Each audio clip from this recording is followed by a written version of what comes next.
Nous allons faire quelques rappels sur les sommes algébriques et les produits.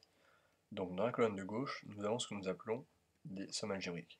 Donc la première, on peut écrire 2 fois x plus 2 fois 7. Si on suit l'ordre de priorité des calculs, le dernier calcul que l'on va faire, ici en troisième position, c'est une addition. Donc c'est une somme.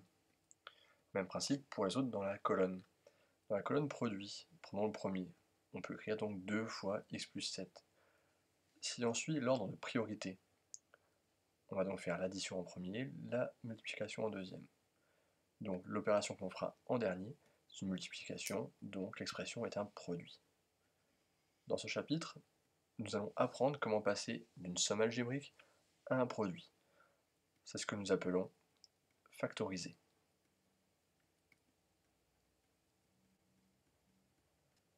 Un peu plus tard, dans l'année, nous découvrirons comment passer d'un produit à une somme algébrique.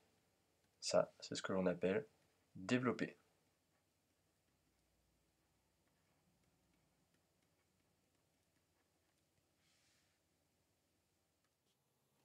Pour pouvoir factoriser, nous allons devoir trouver un facteur commun.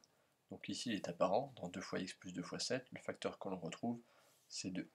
Donc on va sélectionner le 2 ainsi que le signe multiplié, que l'on va recopier en premier, ouvrir une parenthèse, et recopier ce qui n'a pas été sélectionné en lisant de la gauche vers la droite.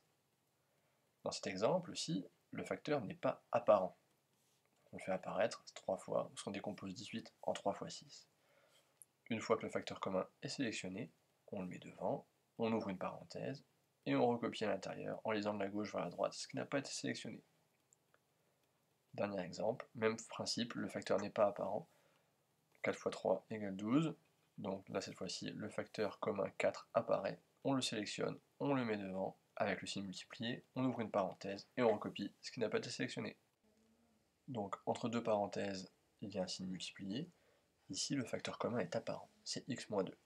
On le sélectionne et donc on va le recopier devant avec le signe multiplié, ouvrir une grande parenthèse et recopier tout ce qui n'a pas été sélectionné en lisant de la gauche vers la droite. Donc on obtient une grande parenthèse où apparaît donc x plus 1 plus 3 moins 7x. Dans la suite du calcul, on va essayer de supprimer et de simplifier le calcul, supprimer les parenthèses autour de x plus 1 et de 3 moins 7x. Alors, devant x plus 1, il n'y a aucun signe, c'est comme si en fait il y avait une addition. Dans ce cas-là, quand on supprime les parenthèses, on ne change pas les signes qui sont à l'intérieur. Donc on réécrit x plus 1. Même principe pour 3 moins 7x. Devant, il y a un signe positif, un signe d'addition. Donc on ne change pas les signes qui sont à l'intérieur de la parenthèse. Donc 3 reste plus 3, le moins 7x, moins 7x. Dans la deuxième parenthèse, maintenant, on peut réduire x moins 7x égale moins 6x et 1 plus 3 égale 4. Dans cette expression encore, le facteur commun est apparent, 2x moins 7. On le sélectionne, on va le mettre devant avec un signe multiplié, puis ouvrir une grande parenthèse à l'intérieur de laquelle on va recopier ce qui n'a pas été sélectionné en lisant de la gauche vers la droite. Là encore, le principe va être le même pour la suite du calcul. Donc on va supprimer les parenthèses autour de x plus 3 et de 4 moins 3x.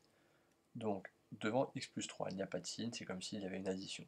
Donc on ne change rien, on garde x plus 3. En revanche, devant 4 moins 3x, il y a un signe moins. On va changer les signes qui sont à l'intérieur de la parenthèse. Donc le 4 devient moins 4 et le moins 3x devient plus 3x. Maintenant qu'on a supprimé les parenthèses, on va pouvoir réduire à l'intérieur de la deuxième parenthèse, x plus 3x égale 4x et plus 3 moins 4 est égal à moins 1.